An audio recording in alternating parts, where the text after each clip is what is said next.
A paz de Cristo para a tua vida, tudo bem? Sejam muito bem-vindos ao canal Fala de Não, para mais uma lição, mais uma aula da classe de Juvenis. Que Deus abençoe sua vida, sua casa. Assista os nossos vídeos, curta, compartilhem os nossos vídeos, deixe o sino de notificações ativado para que a gente você possa receber aí em primeira mão o lançamento dos nossos vídeos que a gente está fazendo por estreia, que agora o YouTube tem este recurso, tá bom? Então fique atento aí e nos ajude a crescer, dê like, deixe seu comentário, acesse o material da aula em PDF, meu número de WhatsApp está aí para você falar diretamente comigo. Ore por nós, o ano ainda não acabou.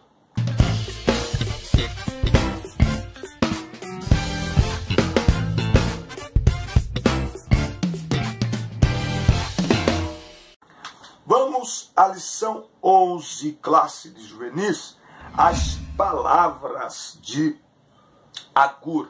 Segundo uma rápida pesquisa aqui, Agur, a gente não tem muitas informações sobre ele, mas Agur foi um contribuinte árabe e não hebreu ao livro de Provérbios.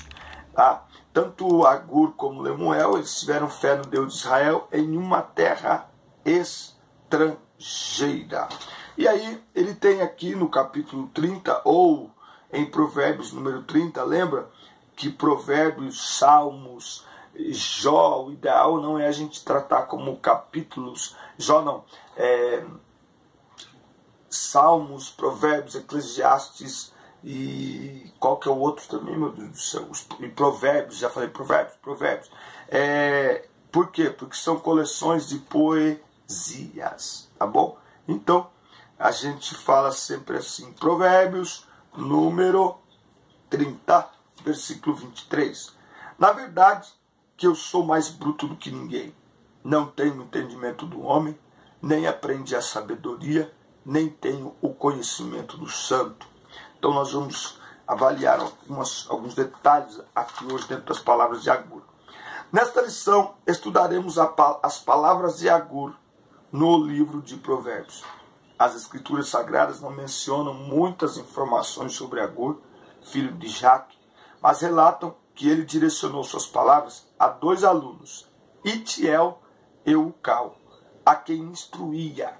Seus escritos são repletos de conselhos sábios e práticos, dentre eles a exortação a confiar na palavra de Deus, a afastar-se da vaidade e da palavra mentirosa, a honrar os pais, encontrar a sabedoria nas coisas simples. O texto bíblico em classe está aí.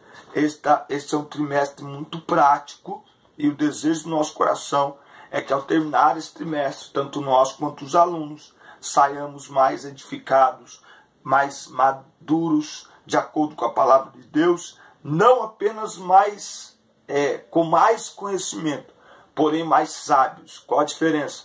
Quem tem conhecimento e não pratica é só conhecimento. O sábio pratica aquilo que conhece, pratica aquilo que aprende. Tópico 1. A palavra de Deus é pura. Não devemos acrescentar nada a ela. As palavras de Agur começam com a declaração do escriba em reconhecer que sua sabedoria não é nada diante do conselho divino. Seu conhecimento humano é tão bruto quanto a sua justiça é impotente para justificá-lo diante de Deus. Em seguida, Agur declara a honra a Deus que realiza grandes obras incomparáveis e insondáveis. Somente Ele tem o poder, pois formou os fundamentos da terra. Sua palavra é pura e verdadeira e nela não há falha. Os homens mentem uns aos outros, prometem e não cumprem.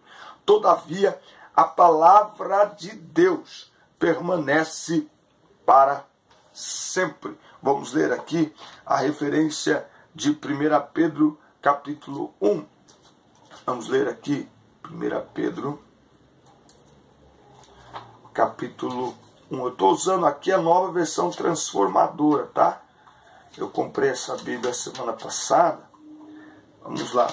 1 Pedro, capítulo 1, versículos 24 e 25.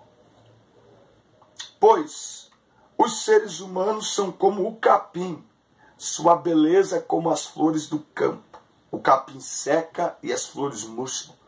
Mas a palavra do Senhor, aleluia, permanece para sempre. Então, os homens falham, os tratados humanos falham. Eu trago como exemplo sempre aí os tratados de paz, por exemplo, que a ONU faz. Os acordos em relação ao clima.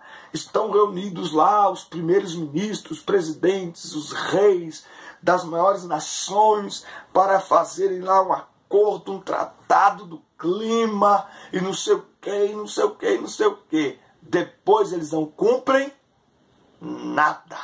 O tratado é apenas para dizer para o mundo, a gente está preocupado, tá? Mas na prática não resolve nada. Então, a palavra de Deus, no entanto, ela é a verdade. Por isso ela não pode ser manipulada. Nós não podemos pregar ou ensinar na EBD aquilo que a gente acha. Nós não podemos fazer da EBD uma exposição de experiência pessoal, porque cada um tem a sua. Agora, a palavra de Deus, ela é a verdade, de Gênesis e Apocalipse, linda, nova, assim, igual tá essa minha Bíblia, rasgada como algumas que eu tenho aí do uso. Enfim, ela é a palavra de Deus, portanto, verdade absoluta. Por esta razão, não há necessidade alguma de acrescentarmos nenhuma vírgula sequer à verdade da palavra de Deus, visto que ela é plena em sua sabedoria. Todos os que afirmam que é necessário acrescentar qualquer sentido aos escritos da palavra de Deus negam a sua eficácia e são mentirosos. Então, nós temos que estudar a palavra de Deus com foco, entendendo que é a verdade. E tudo que nós estudarmos deve sempre estar centrado, focado na palavra de Deus. É da palavra de Deus que emana todo o ensinamento e conhecimento. Tá certo? Então não dá para acrescentar. Tem gente aí, vamos ler aqui em Acrescentares capítulo 3 e verso 2. Não existe isso aí. Tópico 2. Vivendo moderadamente. Deus espera encontrar em cada um de nós um coração disposto a se humilhar, a reconhecer a dependência da provisão divina. Importa que tenhamos uma vida moderada e que agrade a Deus. Foi essa a conclusão a que Agur chegou depois de confessar sua confiança em Deus. Ele inicia uma oração com a finalidade de manter a sua comunhão com Deus antes que não estivesse mais entre os viventes. Então há uma preocupação em Agur de manter a sua comunhão com Deus. E muitas vezes perdemos a comunhão com Deus exatamente pela preocupação excessiva com aquilo que nós precisamos, ou com a falsa confiança na nossa própria força, no nosso próprio poder, para alcançar e conquistar tudo aquilo que nós queremos. Então, Agur, ele coloca Deus no centro das coisas. Ele mostra que ele é dependente da provisão divina, independente do que acontecer. Se for muito abastado ou se passar por necessidade, a vida dele está nas mãos do Senhor e isso é a sua prioridade. A prioridade dele é ter comunhão com Deus. Haja o que houver, custe o que custar. Ele pede a graça de Deus para que sua alma esteja longe da vaidade e que a palavra mentirosa não se encontre em seus lábios. Falamos sobre palavra mentirosa na lição anterior. Agur reconheceu que um coração elevado não agrada a Deus, visto que a soberba precede a ruína e a altivez do espírito precede a queda. Viver dissolutamente, sem reconhecer a existência de um Deus soberano, a quem temos de prestar contas, não era o objetivo de Agur. Esse viver dissolutamente aqui nos lembra quem? Quem? Nos lembra o filho pródigo, isso mesmo. Esse viver dissolutamente aqui nos lembra o filho pródigo. Por quê? Porque é o filho pródigo que faz o que quer. Ele sai da casa do pai e ele vai fazer o que ele quer. Ele sai da casa do pai e ele vai viver uma vida sem qualquer preocupação, sem qualquer responsabilidade. Ele vai viver dissolutamente, não é? Ele se torna, como que eu posso falar aqui? Ele olha para si mesmo.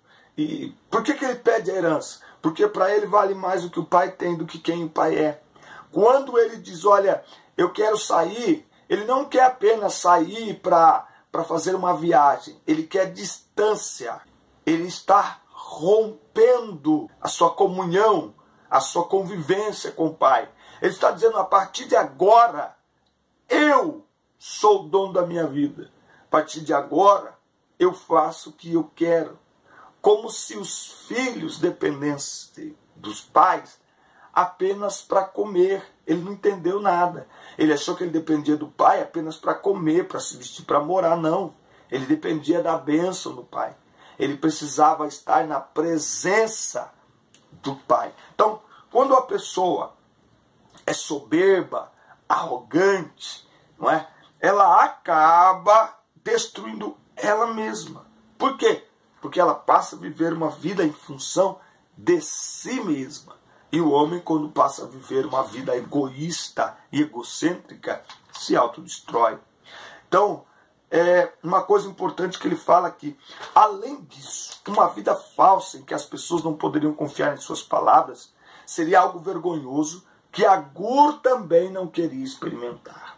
Então, estamos falando aí para professores, pastores, que vamos falar para adolescentes, para jovens. A vida de mentira faz com que ninguém acredite no que você vai falar. Imagine como deve ser difícil para os pais não poder acreditar no que o filho fala. É horrível. Por quê? Porque só mente. Mente. Então, é vergonhoso a vida de mentira. Por quê? Porque ninguém pode confiar nas suas palavras. Então, existem filhos que não confiam nos pais, porque os pais mentem. E os filhos, se é verdade que os pais detectam a mentira dos filhos, os filhos também. Porque os filhos estão conosco no dia a dia. Eles escutam o que nós estamos falando ao telefone. Sabe aquela coisa assim, ó? Tocou o telefone. Atende lá, menino. Atende lá e fala que eu não tô. Meu Deus do céu. Alô? Ele mandou dizer que não tá. Meu Deus do céu. Cuidado. Não, mas... Não. Mentira é uma teia de aranha, tá? Acaba ficando preso nela. Muitos se perdem pela ganância. E aqui eu uso como exemplo filhos que mataram seus pais por ganância do dinheiro. A gente tem aí um dos casos mais famosos no Brasil, daquela garota que com o namorado e mais uma pessoa entrou, eles eram milionários, gente. Entrou e matou o pai, a mãe, a paulada, não é? Então, amor ao dinheiro, egocentrismo, pessoas arrogantes, pessoas soberbas, tá certo? Então, Agur, ele não quer ser dominado pelo desejo insaciável da riqueza. Tem muita gente perdendo tudo, perdendo a vida, porque quer enriquecer. Não que a gente não tenha que ter o desejo de melhorar de vida, não é? De comprar um carro melhor e tal. Mas tudo isso tendo Deus como nossa prioridade. Quando a presença de Deus deixa de ser a nossa prioridade e o dinheiro, a riqueza passa a ser, nós nos perdemos nos nossos próprios desejos desenfreados. Então a gente tem que ter esse cuidado para ter uma vida de contentamento, uma vida moderada, uma vida equilibrada. Eu olho assim alguns carros, por exemplo, eu falo, gente, é fora de realidade. É fora de realidade, não só no Brasil, no mundo. Um carro desse aí, cara, isso é coisa de museu, isso aí não era para estar na rua. É fora de realidade, não é? Então o que Agur está procurando aqui em Deus? Uma vida moderada, uma vida equilibrada. Tópico 3. Olhos que zombam do pai e desprezam a obediência da mãe. Há uma geração que amaldiçoa seu pai e não bendiz sua mãe. Embora tenham sido ditos por Agur há tantos anos, Tais palavras remetem ao que ocorre em nosso cotidiano. E como? A reflexão de Augusto volta para a advertência aos filhos desobedientes, que lembrem a importância do primeiro mandamento com promessa, o dever de honrar os pais, para que os seus dias na terra sejam acrescentados. Deus requer dos filhos que obedeçam e respeitem seus pais, principalmente durante a fase da juventude. Eu achei aqui interessante. Nela devemos ouvir os conselhos de nossos responsáveis para que as principais decisões da vida não sejam tomadas de forma precipitada. Oh, meu Deus! Repito, na minha casa eu tenho uma garota de 18 anos, tenho um garoto de 14 anos. O que é que eu ensino a eles? Se vocês usarem a inteligência que vocês têm, mesmo quando vocês estiverem fora de casa, casados, com filhos, 40 anos de idade, algumas decisões, vocês só vão bater o martelo, vocês só vão assinar o contrato depois de, no mínimo, pedir uma oração para pai e mãe.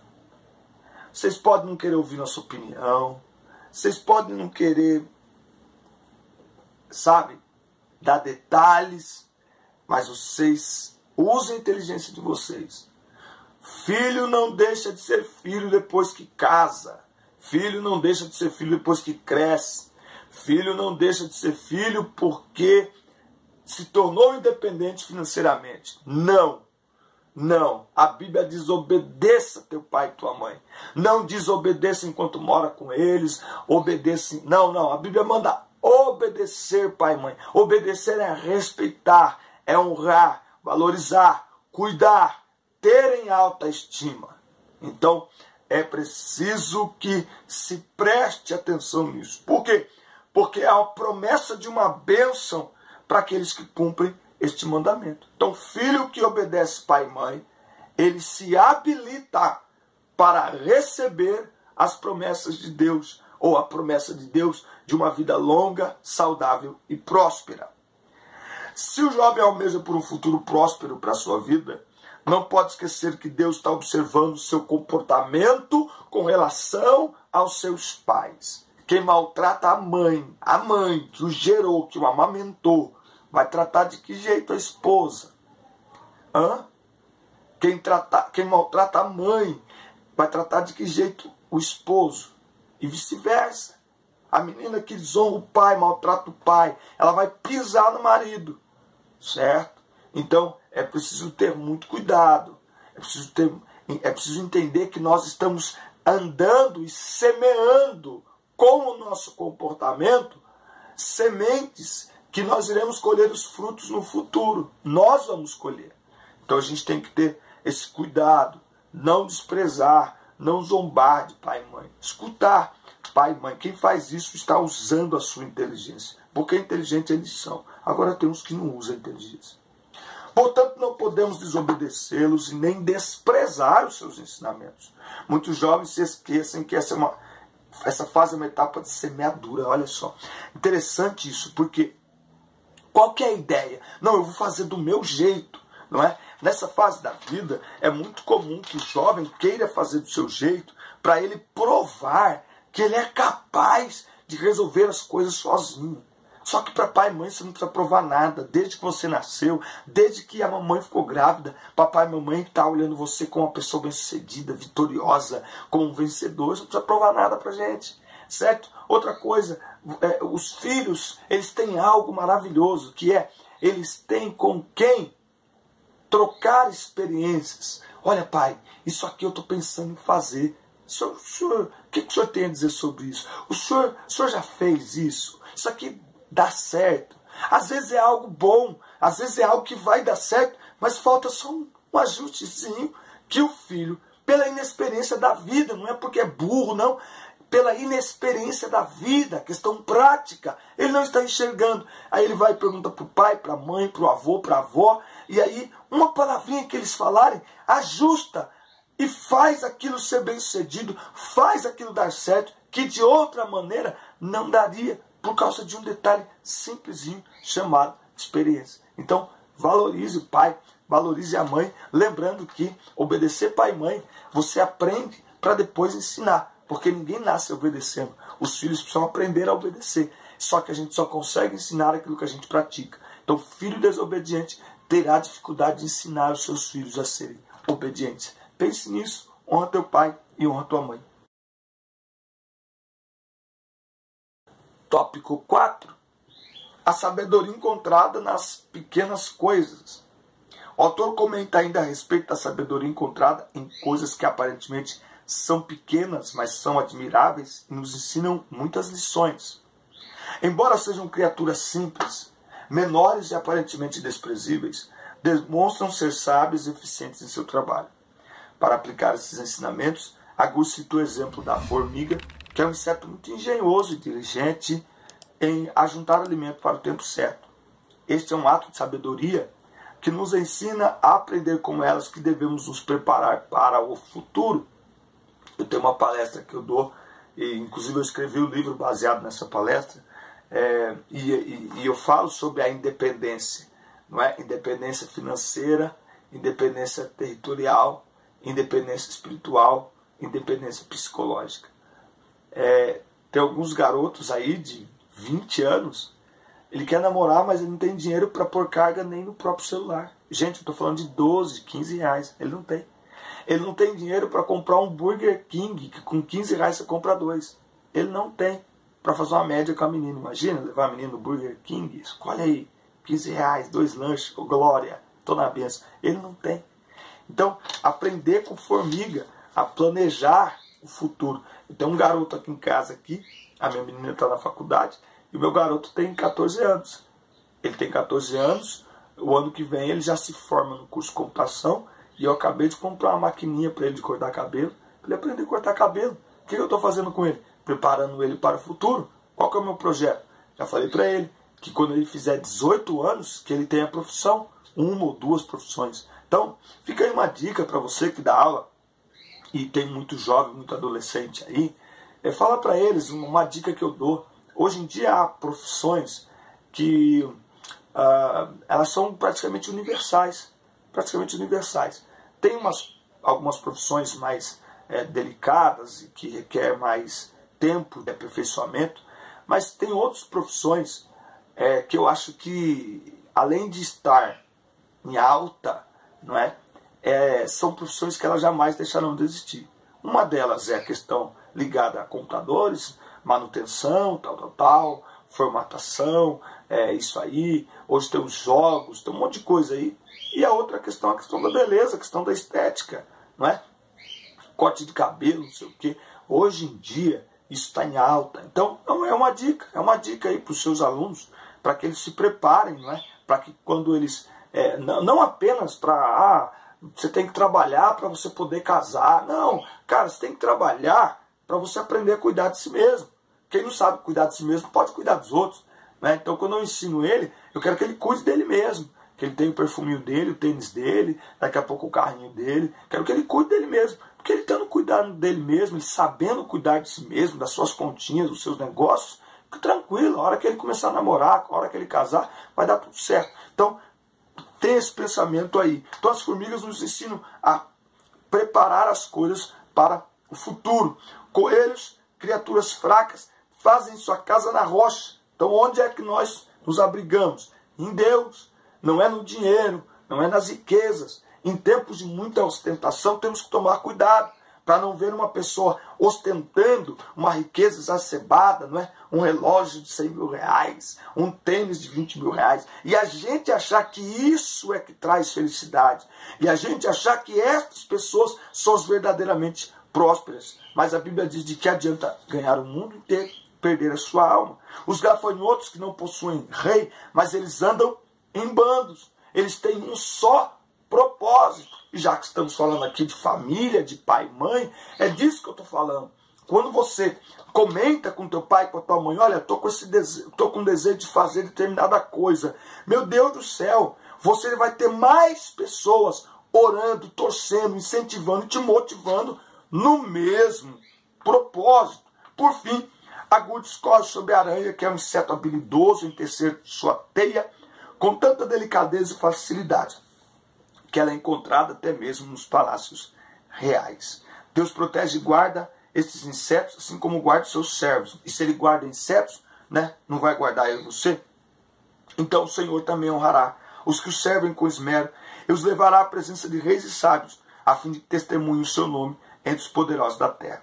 Tais exemplos ilustram uma maneira maravilhosa como o Criador insere sabedoria em todas as coisas que cria, a fim de nos ensinar o quanto podemos ser sábios e dedicados a Deus em tudo que realizarmos. Certo? Então, essas são as palavras de Agur, são ensinos muito práticos e muito atuais. Se nós os colocarmos em práticas, nós realmente faremos a diferença no mundo, sendo filhos sábios, nos contentando com aquilo que temos, claro, lutando sempre para alcançar os nossos objetivos, mas entendendo que o foco principal é estar na presença de Deus, é ter comunhão com Deus, é ter paz na alma. E isso nenhum dinheiro, nenhuma riqueza traz. Tá certo? Que Deus abençoe sua vida. Um grande abraço.